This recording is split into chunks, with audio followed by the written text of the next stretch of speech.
Pois é, eu voltei. Sentiram a minha falta? Sei que esse já deve ser o terceiro hiato desse canal, mas como vocês devem saber, a frequência de vídeos aqui é pior que mangá seinen, então fazer o que, né? Enfim, mais um ano se passou e bastante coisa aconteceu desde a última postagem da primeira edição do The Game Awards do canal, lá em 2024. Joguei bastante coisa desses tempos pra cá e até pude postar umas reviews que eu tava prometendo há um tempo. Bem, pelo menos uma parcela delas. Garanto que irei trazer mais coisas esse ano. E pra começar o ano bem, por que não ranquear aqui os melhores jogos que eu joguei no ano de 2025? As regras vocês já sabem. Vou ranquear apenas jogos que eu joguei e zerei em 2025, a data do lançamento não importa e tudo mais. A única coisa que vai mudar da edição passada pra essa é que a quantidade de jogos listados de 5 subiu pra 10. Só não esperem que eu faça um top 10 curiosidades fodásticas sobre, sei lá, My Favorite Romantic, ou Top 10 Waifus Animes, ou Top 10 Mitadas Insanas do Carlinhos. Então bora logo começar esse top 10 que tá muito resenha.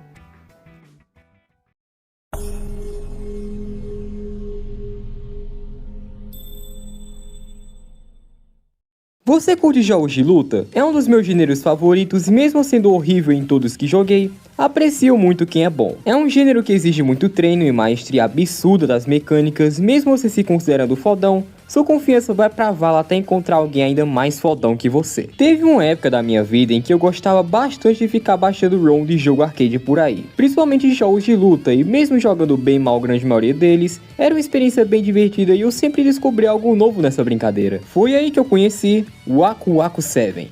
Um jogo bem curioso, diga-se de passagem. Nesse mundo existem as Waku Waku Balls, 7 esferas que ao obter todas, pode ser realizado um desejo. E pera, isso é basicamente Dragon Ball? Pois é, o Aku Aku 7 é uma homenagem não apenas à obra de Akira Toriyama, como também uma homenagem a vários animes clássicos. Sério, tem até o Joseph Joestar perdido no cast de personagens aqui. E também tem esse mano que lembra bastante o Alucard.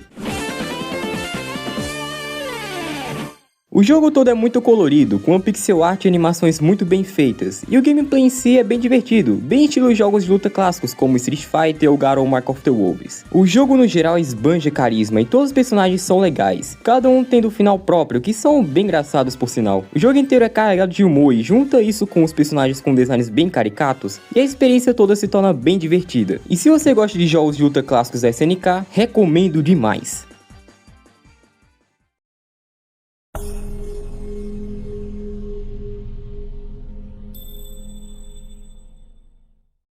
Tá, esse aqui dispensa apresentações, né? Você é uma criança que cai em um mundo diferente, repleto de monstros, e você vai fazendo amizade com eles e descobrindo mais sobre os mistérios daquele mundo e tudo mais. Eu confesso que bem antes de jogar Undertale, ou seu sucessor, Deltarune, eu tinha um certo preconceito com os jogos do Toby Fox. Mas o tempo passou e a imagem negativa da fanbase se esvaiu em minha mente, e decidi dar uma chance para Undertale. E eu consegui entender o motivo dele ser tão amado. Os personagens são muito carismáticos e todos eles têm características legais e divertidas, em que muitos momentos são usados para fazer humor. Que aliás, o humor dos jogos do Toby Fox é bem legal e admito que deu umas boas risadas em muitos momentos. Além da ideia de que, ao invés de matar os inimigos ou chefes, você precisa fazer amizade com eles e ao decorrer do tempo descobrir mais sobre a história de cada um. É algo bem legal e rende momentos bem marcantes e emocionantes. Tá, eu sei que você pode matá-los e pegar a rota genocida, mas eu admito que me apeguei tanto ao cast, a esse universo, que a ideia de matá-los é algo que dificilmente entra na minha cabeça e se torna uma coisa bem difícil de fazer. Sei que tem uns malucos que adoram fazer a rota genocida só pra chegar na luta do Sans, que é bem desafiador e tem uma música bem pedrada inclusive. E mudando de assunto para as músicas, todas elas são muito boas e Undertale é quase um daqueles jogos em que você ganha um álbum de música e recebe um jogo de brinde, de tão boa que é a trilha sonora. Mas o jogo em si é tão bom quanto as músicas. Depois de terminar Undertale, no caso apenas uma das rotas que foi a pacifista, eu consigo entender o motivo de não apenas ele como também Deltarune serem tão amados, mas ainda não me entra na minha cabeça o fato de que deram Undertale para o Papa. Vai entender, né?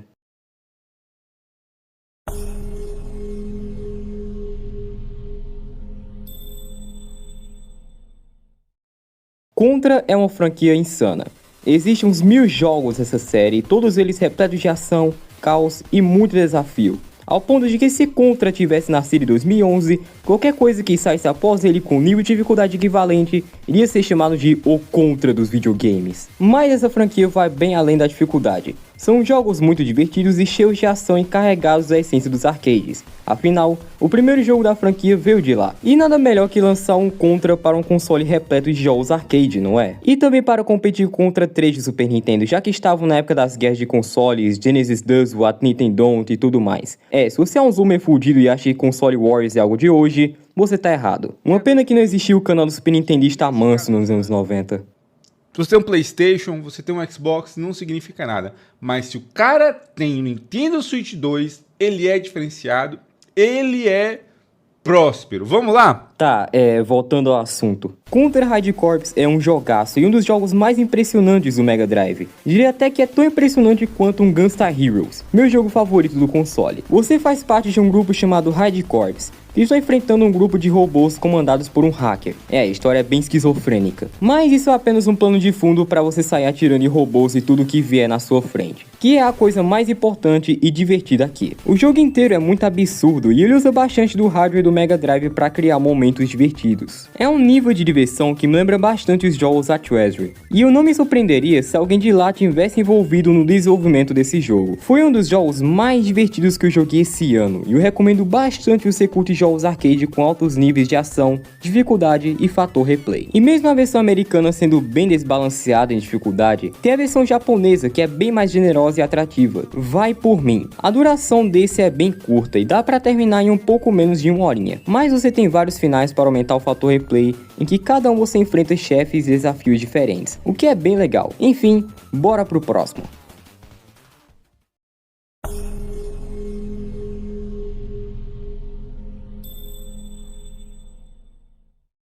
Eu sei que esse é rebaixado por alguns como uma mera cópia de Mega Man, mas foda-se isso tudo e vamos falar sobre Gravity Circuit.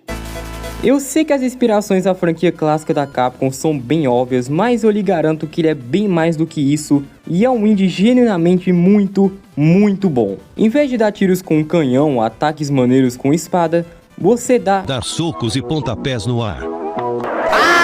Com isso você vai acumulando essa barrinha aqui. Com ela cheia você pode usar um de vários especiais diferentes, tendo desde Hadouken, Raging Storm do Gizzy, Parry e até um agarrão giratório, que é o meu especial favorito. E como eu poderia esquecer da melhor mecânica desse jogo, que é o gancho, que pode ser usado tanto de forma ofensiva, para agarrar um inimigo e jogar em outro inimigo, como também uma forma de movimentação, te possibilitando sair voando pelas fases que nem o Zero e Mega Man 02. E caso você ache que o jogo ficou muito fácil depois que pegou tudo, recomendo bastante o desafio de tentar zerar com os modificadores ligados. É um nível de fator replay e diversão ótimos, me remetendo bastante aos jogos da Capcom, que são cheios desses desafios com segredinhos malucos que você consegue ao completar. Bem estilo Devil May Cry ou Resident Evil. Junta isso com a pixel art e os vários detalhes legais, como essas telinhas de versos antes de você enfrentar os chefes, e você tem um indie ótimo e muito bem polido. Quem me dera se eu tivesse sendo patrocinado para falar desse jogo aqui no canal, mas fazer o quê?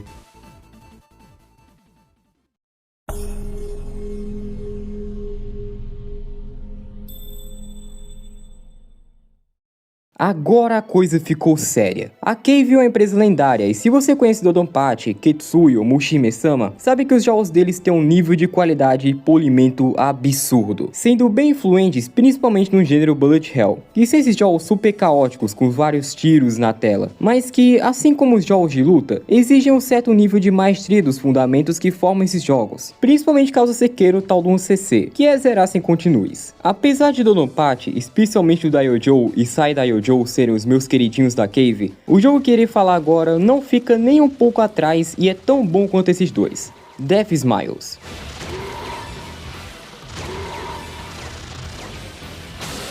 Ao contrário dos shoot-ups de scrolling vertical da empresa, aqui temos um shoot-up de scrolling horizontal, tipo Gradius, Dyrus ou R-Type. E o nível de qualidade técnica aqui é insano, típico dos jogos da Cave. E me impressiona bastante que mesmo eles não tendo tantos shoot-ups horizontais em seu catálogo, conseguiram fazer um tão bom que se iguala facilmente aos seus jogos mais famosos. E o que falar da estética, que é provavelmente uma das mais únicas dos títulos da Cave, e inclusive, todas as artes foram feitas pelo Junya Inoue, que também trabalhou em Dodonpachi Daiojo, e papo reto, o trabalho dele é insano e é facilmente um dos meus artistas favoritos. Eu poderia aproveitar esse momento para mencionar outros shmups que joguei nesse ano, como Touhou 6, Shoren Shime 8K, Kamui, Escatus, Earthion, eu não sei falar esse nome, inclusive esse último saiu em 2025, GG Last 3, Enraider, enfim. Eu adoraria falar sobre cada um desses títulos, mas o vídeo ficaria muito maior e consequentemente iria me dar muito mais trabalho. Então, bora pro próximo!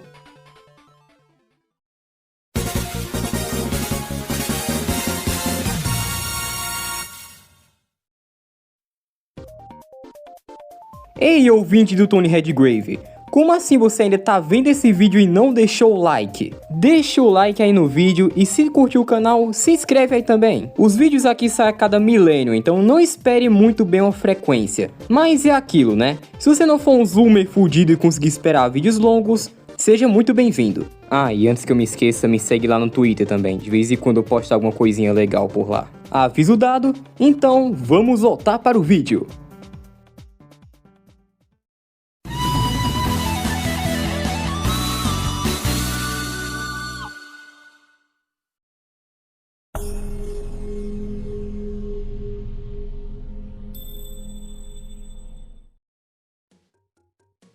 Eu sei que falar de Super Metroid aqui no YouTube é tipo falar de chuveiro molhado, visto que é um dos maiores clássicos do Super Nintendo e junto de Symphony of the Night, criaram o gênero Metroidvania. E se você é meio luva de pedreiro e só joga Hollow Knight, deve agradecer essas duas obras-primas pelo gênero existir. Meu contato com a franquia da Aloy de 1,90 foi bem maior nos jogos 2D, especificamente em Metroid Zero Mission e Metroid Fusion, esse último sendo um dos meus jogos favoritos da franquia. Alguns anos após minhas ótimas experiências com os títulos do GBA, decidi finalmente colocar minhas mãos no jogo de SNES e cara, esse jogo é uma delícia. A atmosfera de Super Metroid é muito opressora e única. Você explorando esse planeta bizarro e habitado apenas por seres estranhos e piratas espaciais. Eu realmente me senti explorando outro planeta enquanto jogava. E a trilha sonora mais atmosférica e tensa ajuda muito a dar ênfase nessa sensação de estar explorando um lugar diferente. Esse jogo é uma aula de como se criar não apenas uma ótima imersão, como também um bom level design. Em nenhum momento você é parado com algum diálogo na tela ou aviso para te dizer o que fazer. Você, jogador, aprende as mecânicas e a se locomover no planeta Zebes. A movimentação, apesar de começar meio travadinha de início, você consegue vários upgrades diferentes com o tempo que você explora os lugares, possibilitando explorar ainda mais longe e conseguir mais e mais upgrades. Se acabasse por aí, seria ótimo, mas a forma que é feito o level design e a exploração é tão, mas tão incrível e perfeita, que não tem como não comentar sobre aqui. Porque mesmo dominando as mecânicas como Wall Jump ou Shiny Spark para esquipar certas partes do jogo, a exploração continua natural, e Zebes para de ser apenas esse planeta estranho, e se torna um grande parque de diversões para você testar e descobrir ainda mais possibilidades. Além do fator replay praticamente infinito que te incentiva a zerar mais e mais rápido. E você tem uma obra-prima temporal e uma conquista tecnológica que mesmo tendo mais de 30 anos, ainda se mantém muito atual.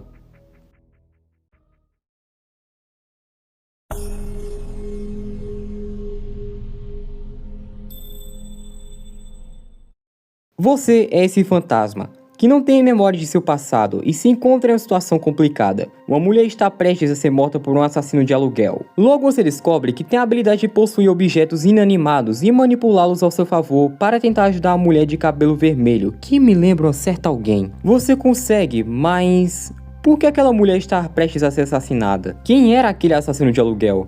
Quem é você afinal e por que e como você morreu? Como conseguiu as habilidades de manipular objetos? Bem, se eu for responder todas essas perguntas eu vou dar spoiler do jogo todo. Mas com o tempo que você vai avançando na história, vai conhecendo mais dessa cidade, com personagens bem excêntricos, mas que todos estão interligados a um acontecimento do passado dessa cidade, que tem ligações com o protagonista, e a história toma rumos que você nem espera. É um nível de criatividade absurda e de início eu até pensei que a mecânica principal dos puzzles poderia se tornar bem repetitiva. Mas eu não poderia estar tão enganado. Os puzzles em si e as soluções são muito legais e eles vão introduzindo mecânicas novas com o tempo, que tornam a experiência engajante o suficiente para te deixar entretido e com aquele gostinho de querer saber o que te espera mais pra frente. Esse se tornou um dos meus títulos favoritos DS e só de falar dele aqui, já sinto aquela vontade de jogar de novo. Ele até recebeu um remaster em 2023 para PC e outras plataformas, tendo até para celular. Pena que o preço é bem ferrado, mas a versão de DS pode ser facilmente emulada em qualquer destroço. E recomendo muito caso nunca tenha jogado.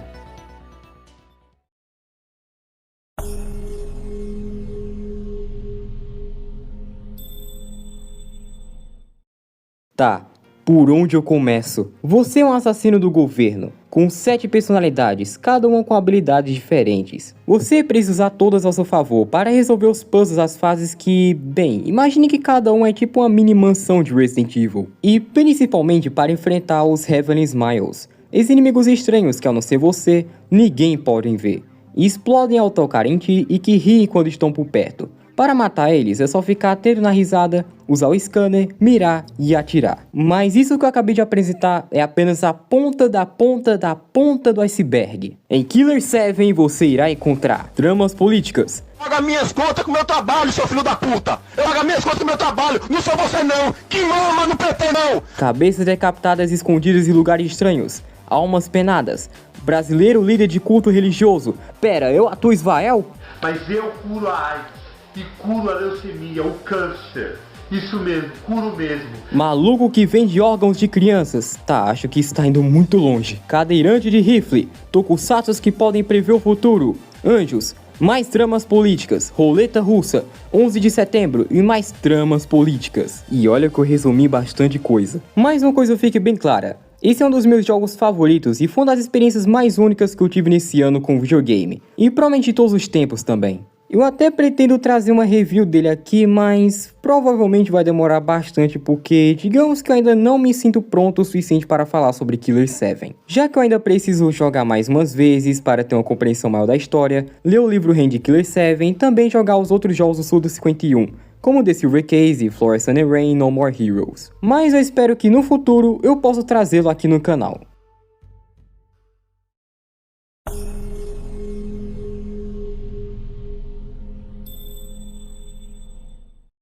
Admito que decidir a posição dos 2 últimos jogos desse ranking foi difícil. Ainda mais porque foram experiências que eu amei e eu vou guardar com muito carinho. Esse aqui é facilmente um dos melhores jogos de ação em plataformas já feitos. Sem exagero, Azure Strike Gunvolt 2 é um puta jogão. E uma aula de como se faz uma continuação. Não basta apenas ter o Gunvolt, que era um ótimo personagem no título anterior, e que tá absurdo no jogo 2, com vários especiais diferentes e esse design que, Jesus, gostoso. Agora temos o Copen, que é uma adição tão perfeita para a franquia quanto o Zero em Mega Man. Ambos os personagens se diferem muito em gameplay, e ambos têm suas campanhas próprias, mas ao contrário de Mega Man X4, onde no máximo mudava certos aspectos da história, mas os chefes se mantêm os mesmos, aqui você tem chefes diferentes, diálogos e até a história de cada um apresenta temas e discussões diferentes, sendo também uma ótima conclusão do arco de 2 personagens ótimos. E o que fala da história? O level design? Os chefes? Esses arrombados especiais são incríveis, com cada um apresentando um padrão próprio e são super divertidos de enfrentar, tendo até esses especiais no meio das lutas que exigem bastante reflexo em movimentos rápidos. O jogo, mesmo sendo relativamente fácil de ser finalizado, tendo uma duração até que bem considerável se você for zerar as 2 campanhas e pegar o final verdadeiro, se prepare, porque ao se aprofundar nas mecânicas e em aprender cada nuance das fases, você vai terminar com 100 horas e ainda vai estar descobrindo coisa nova. Foi o jogo que eu mais joguei em 2025 e eu até entraria no primeiro lugar, se não fosse por um certo indie.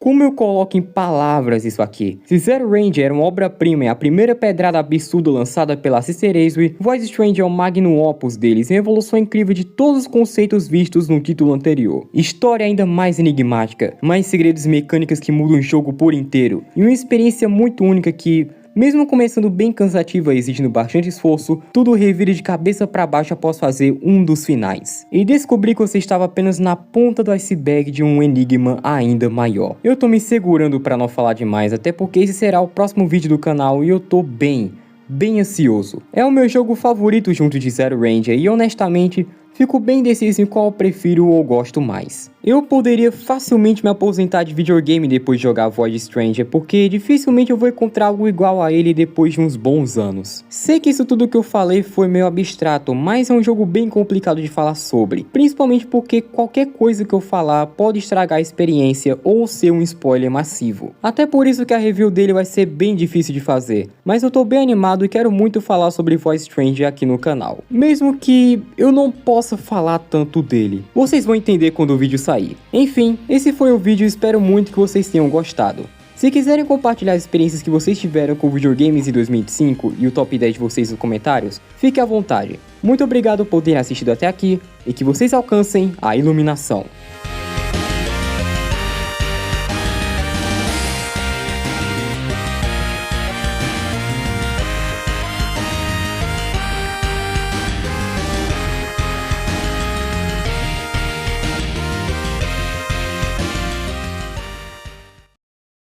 Deixa eu gozar na boca. O Carlinhos deixa os homens gozarem na boca dele. Que delícia, Carlinhos.